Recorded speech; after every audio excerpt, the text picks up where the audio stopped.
Welcome to Life on the Rocks, your innovative, entrepreneurship, and motivational-based show where we ask the real questions by tapping into the minds of successful, high-performing individuals.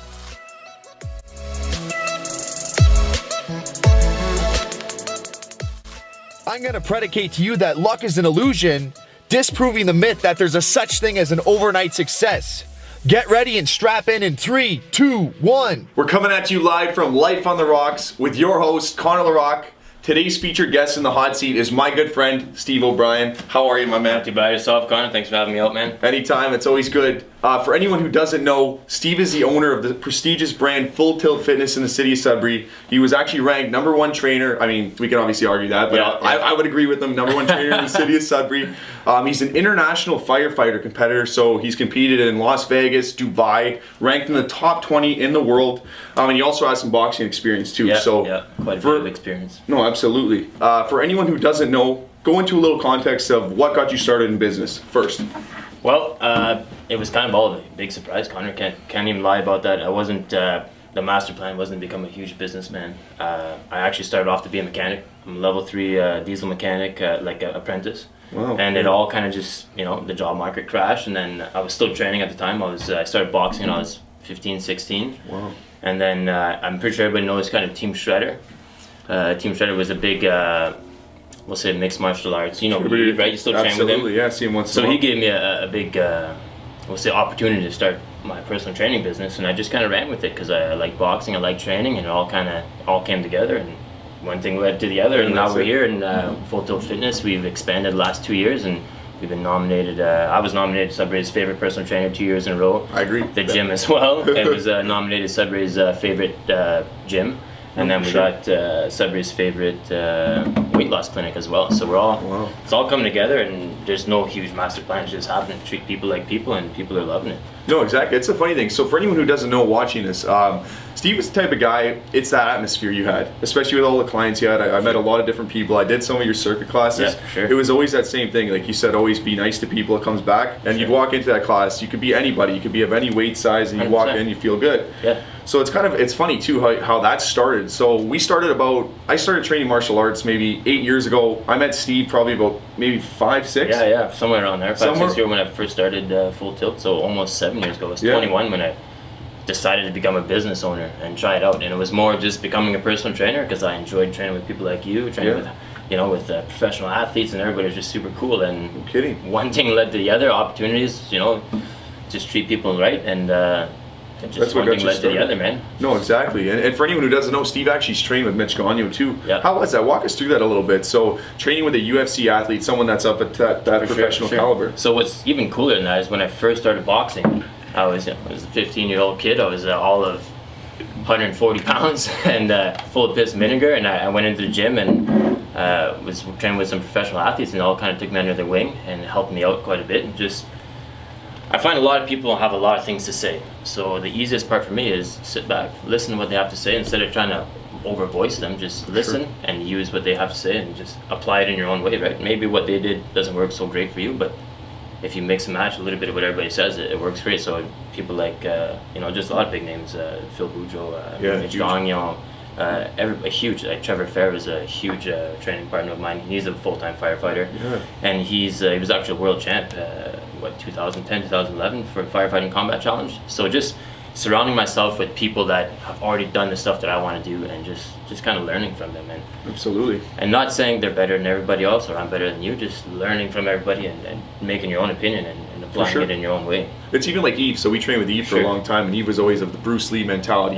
Be like water, where you can be elusive, you adapt, take other people's moves, apply that to something else. Big time. Another thing I'm huge on, where I think we kind of correspond together, is I always say that quote that Tony Robbins would say: "Standing on the shoulders of giants." That's the thing. You got to watch. Like you look through history, you have these big icons and other people. It's like, well, what did they do? They here's the blueprint. Use it, but use your own kind of talents and abilities. Exactly. Apply it to yourself the way it works, right? So I'm by no means the average business owner. I don't have a big business background. I didn't went to school for it. I never did all this stuff. But I surrounded myself with people I didn't even know had those backgrounds. I just liked them as people. And then because I didn't treat them differently or treat them in when they come into the gym and they're wearing a suit and everything like yourself, right? Nice to meet you, I'm Connor Larcque. You know, it's all professional. Exactly, yeah. But at the end of that hour session, they're just people. Right? Exactly. They're yeah. swearing, they're sweaty, they're wearing shorts and t-shirts. They're hating you because you put them through a workout, yeah. They hate me, yet they love me because I treat them for who they are, not what their job title is. No, exactly. And I don't even ask them what their job title is. And then sooner, maybe a month, 2 years, who knows, whatever, it all kind of trickles down and they're like, oh, hey, I could help you with this. Exactly. That'd be great, man. I'll listen to you. What's up? Tell me what do you know, right? Yes. And it just goes back and forth. And Exactly. now I'm doing that to people that I don't even know I have that much information to share, but it turns out I do quite a bit. So No kidding. Like that's what I say. So I'm always interested in dynamic people. Like I said, so boxer, firefighter, you're a business owner. What would you say, for instance, like you seem like the type of guy you get up early in the morning. Like you have a set schedule, or do you just kind of go with it? Like Right. do you write your stuff out? Or So I guess that's kind of a tricky question because I used to have a set schedule, but basically whatever has to be done throughout that day, I try and make a little bit of a list of what I have to get done. And it doesn't have to be in order, right? If something's just running with it, like if something's just working, I'll just run with it and then move it on to the next day. But I definitely always have a plan for what I'm going to do that day. But like we were talking about earlier, I never had a set life plan. I wasn't supposed to be a gym owner, a great gym owner. It just kind of happened and I just enjoyed it and just roll with it. And who knows, I still don't know what the end goal is, but there's definitely a goal, right? Exactly. Like we were talking about, you call me successful and stuff like that. I don't see myself as successful compared to a lot of other people, right? Yeah. But I am better than what I was when I first started. Exactly. It's Even though I didn't know where I was going. I just keep trying to improve myself and I see these windows open and give it a shot. And a lot of people will say, they're scared to fail. I would agree with that, but I'm not really scared of, I am super scared of failing, but what they say is, don't be scared of failing. No, But for sure. I would say I'm ridiculously scared of failing. Right, but I'm more scared of not learning something. No, for sure. Right, so I'll try something and I'll be scared out of my tree, and everybody says, well, I'm not scared when I try new things. I am. I'm super absolutely. scared. But after I try things, it's like a win. It's not a win or lose things. It's a win or learn, right? So the more I learn from something, the more I can teach other people things and just try things differently, right? Instead of reinventing the wheel, try and understand what people have already gone through, learn from their perspective. Absolutely. Let's go a little bit different then. So, I mean, since we're talking about, being scared or failure, all this different stuff, what was more difficult, like mentally, more taxing? Was it the competitions going into, compete in Dubai or Vegas? Like, was that, obviously your adrenaline's going, you're in your suit? Oh, yeah. Or was it harder to step into a boxing ring? You know what? I would say Because they're those are both differently, right? So definitely. So in boxing, there's tons of risk for injuries, right? And that's probably one of the big reasons I stopped boxing was due to a concussion. And it wasn't so much because I was a bad boxer, but we did lots You were of good too, by the way, yeah. Oh, I appreciate it. That was you cracked me a few times just saying. I go home there. Yeah. Yeah. Oh, what happened? Yeah. Steve happened. I don't know. But I would say stepping into the ring would be more mentally taxing. But it's because you have all that prep time before. Getting into the ring is just getting in the ring. It's like training. That's but it. it's all that prep time that you have. To get you're ready. just beating yourself up over it, right? But we'll say compared to owning a business, it's like a do or don't kind of thing. Exactly. You don't really Yeah. have the time to think about how it's going to backfire or how For sure. all the problems. You just kind of go into it and I think that the more I've done, the more I've grown, the older I've got, I kind of understand on stop being so scared of trying things and just understand the things that even if you do come out on the bottom, you still learn something and how you're going to come out on top after, right? So it really is just trial and error for myself. I'm not the typical read the books, go to school. The Ty Lopez right? for everyone watching, yeah. Right, so I'll show you 3 quick things. No, go on. Yeah. So it's just not really my style, and it's never been. And once I've accepted that, wow, that's when things started to change and just start being myself for sure. Well, it's actually kind of wild. So, going into business, you said that wasn't your initial plan. You're going to go into mechanics. So one's more practical. The other type is okay, we got to manage these employees, or we have to hire these people. Which is cool. It's challenging. So it's cool to learn different things for sure. No, absolutely. Here's another thing. So being that, fitness is so huge in the world. You go obviously to the States, like California, all these other places. Fitness is everything. It's the lifestyle, right? Let's say, what do you find is one of the harder parts marketing? So if you have you have big gyms like Good Life, and then you'll have the gym, and obviously you've established a certain brand, and with a brand comes that reputation. So Full Tilt Fitness, right away I think atmosphere. Because when I would watch these guys, they're all, it's like complete atmosphere. They have like a family, right? Exactly. So that's exactly what I would say the best place to start your branding, right? So I wanted my Full Tilt Fitness. I knew that I kind of had an end goal that I wanted to be, the Nike swoosh. When you see the Nike swoosh, it means Nike. FTF. Well, I wanted FTF to stand out. I didn't know why. I didn't know when it would stand out or what the end goal was, but I knew if I was going to run a business, I wanted to be branded. No, for sure. So that's where I started. But even on top of all that, on top of all the Facebook advertising, on top of all the, whatever you want to do, all like the advertising on the back of city buses, posters, all this cool stuff, that'll get people into your gym or into your business or whatever it is you're trying to go. But if they get there and you don't treat them nicely or treat them like people, right? See things from their perspective. They're coming into something new, and it's probably scary for them. It's scary for me as well because I want to make sure I can give them what they're coming to get. Absolutely. But it's probably more scary for them trying something new that they've never done that, and who knows if they're good at it, and they don't know, right? So just take yourself back instead of being the guy that knows everything. Exactly. Be like the guy that can teach you something. Yeah, just definitely. teach one thing and then build up your confidence. And so yeah, it's important to get people into your gym or into your business or whatever, right? You got to pay your rent. But what's more important is keeping those guys there. No, absolutely. Treating them the way they're supposed to be treated, right? Because everybody knows everything. It's true. I know. But exactly, if you can step back and just maybe listen to what somebody else has to say, that's when one of people the stick big around. things. And then what's even more important than advertising all this is word of mouth, right? So I know Connor from training, so Connor trusts me. I trust Connor as well. So when Connor asked me to come on the show, if I didn't know him, I would have been a little hesitant. I would have been Definitely. like, got to do a little bit of research. Who I is want to this be on guy? this show, right? But I didn't have to do any of that because I know Connor's got good intentions. Bottom line, even as this video goes nowhere, I doubt it. But bottom line, he's got great intentions, and it's why not, right? Why not help the community and just get better? No, I like that. No, that's actually huge advice too for anybody. Yeah, it's one of those things. Relationships are everything. Yeah, I see, amazing. especially with gyms too. Like that's one of those things. It's like, well, how are we going to establish it and then keep those clients? And if you're delivering, which you are, Yeah, it just yeah, no, exactly. Appreciate Yeah, it, man. no, I appreciate like that. That's the thing. Like I look at different people, and something with me. Obviously, we all have a good laugh. Like the mindset factor is something because that's what's going to separate you. At the end of the day, I use the example. So Viktor L. Frankl, I've told numerous people, it's a book called Man's Search for Meaning. I think I mentioned it maybe prior. Right. And what it is, it talks about he was a Holocaust survivor. Okay. And people were dying, okay, like constantly, obviously, the thing, they were freezing, everything else, malnourished. And at the end of the day, he said no matter what happened, as long as he was able, like he still was in control of his thoughts.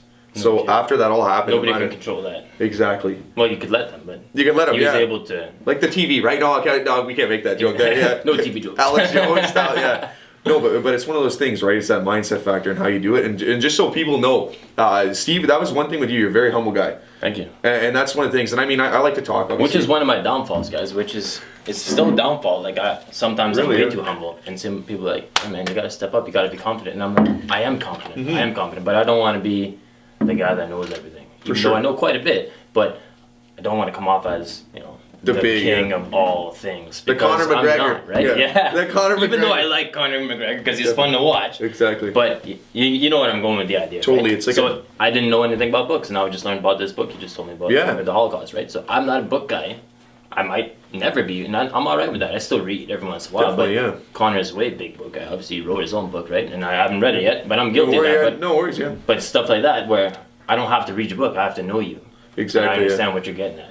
It's kind of cool. So right off of that thought, so this is an interesting, like, we'll go a little bit philosophical. Yeah, but for sure. One of my friends I talked to, his name's, I actually won't release his name, but Yeah. he makes the joke, he makes the observation that we are a reflection of how other people see us. 100%. So I see you, so people like right away, like you said, so it goes back to this whole marketing piece where you're sitting back and then people know Steve. They're like, yeah, Steve's like one of the nicest guys, humble, owns Which this is great, gym. right? Exactly. And that's one of the key factors where, you have all these marketers online just pumping out content. You really don't know how they are. Yeah. Whereas like you said, you come in here, talk to you, and this is it. Sure. But crossing over here for a second. So you're so 27 years old. Yep. You're in the millennial generation. Yeah. What do you find, and not to throw you off here, just as a general question, what do you find one of the biggest obstacles with this generation? Oh man. And it's a big question. I know it's That's a a loaded big one. question. Or like here, I'll give you an example. Maybe we can kind of digress on it or talk about it. Right.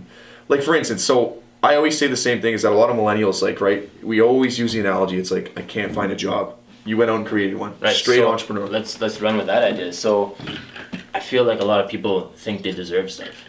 Man, I'm from Cape Rel, so whoever's listening, Cape Rel is a small town. in Michael Sudbury. Wadowski. Yeah, exactly. Hey, no. Mike. Yeah. So Cape Rel is not a big town. It's not a bad place. It's just Sure.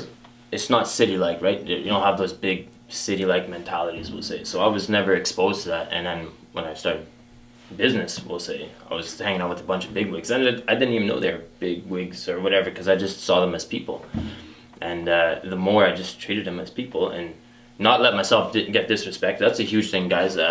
Don't let people walk all over you, right? You don't have to stand up and, like I said, be the king of everything. Definitely. But you have to stand up for what you believe in. And you're going to make enemies, and that's fine. Because if you have some enemies, it means you have a backbone. Doesn't mean you have to be a prick about it. No, for sure. But just standing your ground, but also just listening to other people, whatever they have to say. But don't let people change who you are or what you want to do, right? You can change your goals, right? Maybe my goal was to do this with my advertising, and after talking to a few people, okay, maybe that's not a great idea. Maybe I'll go this way.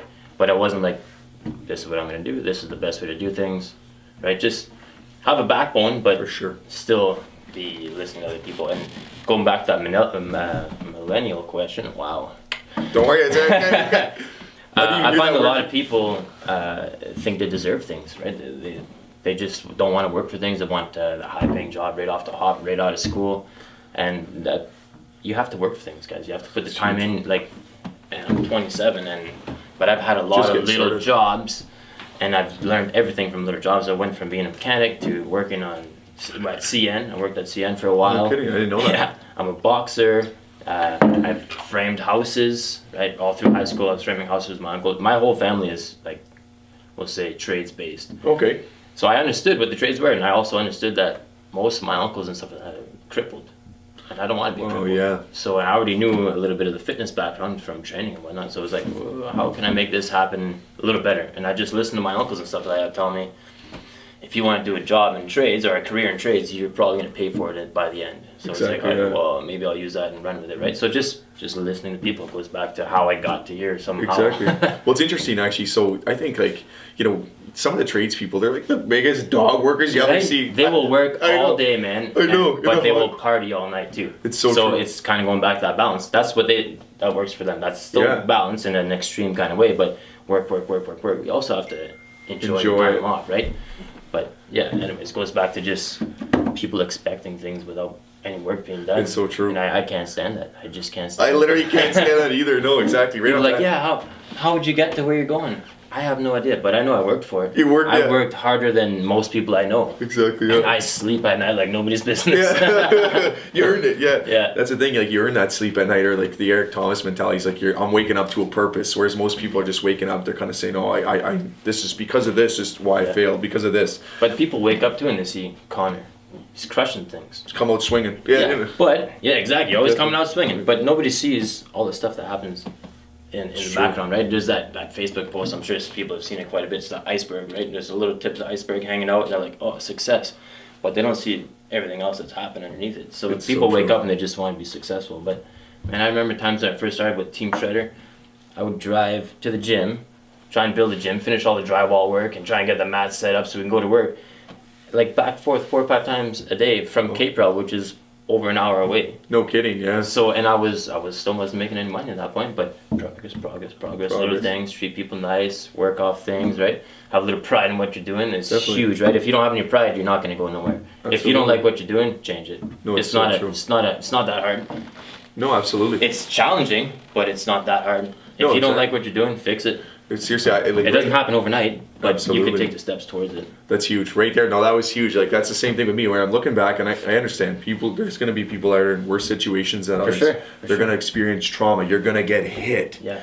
But on that note, people are like, oh, it could be worse off. You're right. It could be worse off, but it still freaking sucks right now. Yeah.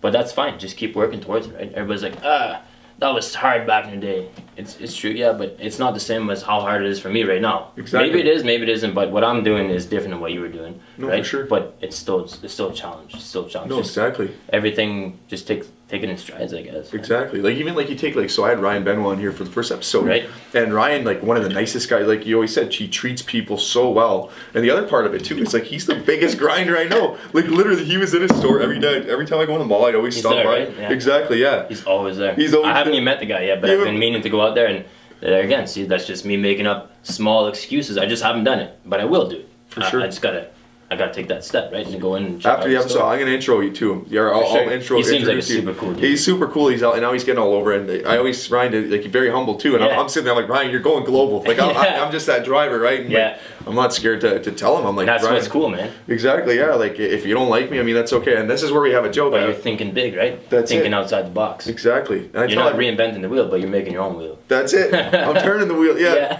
Yeah. And it's like, I'm not Mother Teresa. Yeah. You know, at the end of the day, not everyone's Mother Teresa. Not everyone's gonna like you. You don't have to be. Exactly. You know, I come out, I put my smile on like everybody else. I try to help you if I can connect you with something, or same thing with you in business. Yeah, so exactly. But to close this interview, I got one powerful question. Okay. Steve, you've built a successful brand. You've done all these things. You're obviously not going to box again. You don't need to. You can train the guys. I still enjoy it. Absolutely. I just don't compete. For sure. Where do you see your brand going, including yourself? Are you going to expand, or do you want to just keep growing your client base, or is there anything you're really looking to do? Tell the audience what you're looking to do. Well, or an idea. Obviously, always going bigger, right? I don't have to go right to the top, right off the hop, because I want to slowly enjoy my journey there and get there, and make sure I don't just get there and just fall off. I want to learn the lessons to get there and just keep growing, so I don't make those mistakes when I get to the top that are going to bring me right to the bottom. So that's just huge. Enjoy the trip and just make it worth your while. That's awesome. I started off as a personal trainer, we'll say, right? Now I'm turning into a business owner. So I'm way less personal training. I hired Zach. He's gonna be Subway's next best personal trainer. He's way better than me. But I'm turning into more of a business owner. And I'm enjoying that. It's like learning how to be a personal trainer again. It's a whole new mind-blowing adventure that I still don't have my hands around, but I'm learning it. And I surround myself with people that already understand it, like yourself. No, exactly, for and, sure. And just kind of learn from them. And I'm not afraid. I'm afraid of making mistakes, but I'm not afraid to learn from them. No, definitely. And if people are quick enough to judge that my mistakes aren't good enough to be with them, that's fine. That's on their end. I did my best to try, right? And then it always comes full circle, guys. Hands down, it always comes full circle. If you treat people nicely, people will treat you nicely, and and they'll respect you. Like everybody could read a poster, but not everybody can trust somebody. No, 100%. That's especially in this day and age, right? With all the social media and everything else. It's overwhelming. And that's the thing. And for anyone who wants, outside, so if they want to follow you on social media, keep an eye on Full Tilt Fitness. So give them your Twitter, your Facebook so page. So we got Facebook page, we got a website. Just type in Full Tilt Fitness. It should pop right up. If you see this little circle with the FTF in it, that's us. Click on it, you'll like it. If you guys want to come try out some new classes, if you guys are in Sudbury, or if you guys are coming down to Sudbury, first class is free.